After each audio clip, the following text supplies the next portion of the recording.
2019. godine sa GIZ-om kroz DAF program Udruženje Fenomena sprovodi projekat Sezonsko zapošljavanje u poljoprivredi. Cilj ovog projekta je podrška osetljivim grupama stanovništva kojima je teže da dođu do posla, kao što su povratnici iz Nemačke, ali i lokalno stanovništvo.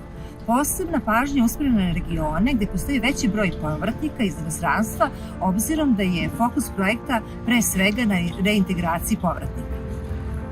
Korisnici GIZ-ovog programa informišu se o mogućnostima o sezonskom zapošljavanju u poljoprivredi i do sada je preko 850 ljudi zaposleno putem ovog programa. Svi koji su bili zaposleni su zaposleni kao sezonski radnici i bili su zaposleni po zakonu o sezonskom zapošljavanju. U saradnjama sa poslodavcima projekat delimično pokriva putne troškove kao troškove ishrane i smeštaja korisnika i korisnica.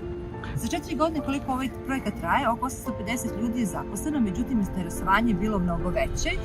Od mnogih koji su se zaposlili prve godine i dalje rade kao sezonski radnici, mnogi su uspeli da napreduju u svom poslu, pa su tako od običnih sezonskih radnika postali grupovođe ili su od prostih poljoprivrednih poslova koji su radili u početku prešli na neke komplikovanije poslove koji su i više plaćeni. Zovem se Dejan Marković, iz Vladičinog Hana sam, dovodim ljude po posao.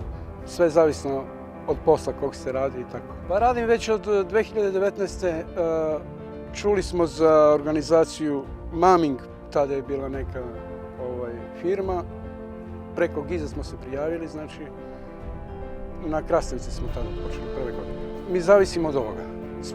Pogotovo ovih zadnjih mjeseci radimo šta zaradimo, mi spremamo zimu i tako to. Ali dosta nam koristimo je to da dođemo da radimo, da zaradimo da bi imali naredni mjeseci da imamo čega da živimo. Ne radimo nigde, naravno. Prijavljeni smo preko biroa i tako. Nemamo stalan posao, jedino sezonski posao.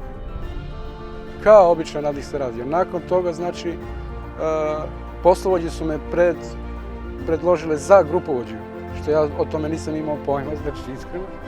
I rekao, nije problem, ajde, hoću da radim, nije frka, ajde. Uputili su me kako, šta da vodim knjige, to. I od 2019. nadalje na ovamo sam grupovođa, ali ipak hvala tim ljudima koji su mi to omogućili. Ljubinka Stilković iz Vladičin Han. 2019. radim sezonske poslove. Saznali smo za sezonske poslove preko Fenomene i GIZ-a. I tako, onda idemo raditi. Lepo je raditi.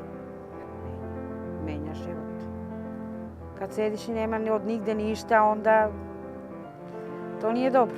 A kad radiš, onda imaš. Mnogo je lepo. Mnogo je lepo kad si u prirodu i kad radiš u prirodu. Nego u firmi, zatvoren si, primjer, 8 sati. Malo ide teže, a ovo je baš, I družiš se sa ljudima i prošetaš i... Tokom projekta, preko 2000 korisnika i korisnica projekta informisani su o aktivnostima Nemačkog informativnog centra za migracije, stručno obrazovanje i karijeru DIMAK, koji nudi dodatnu podršku kao što je savjetovanje i informisanje o profesionalnoj prekvalifikaciji i obukama o zapošljavanju i samozapošljavanju u Srbiji, ali i psihološkom savjetovalištu.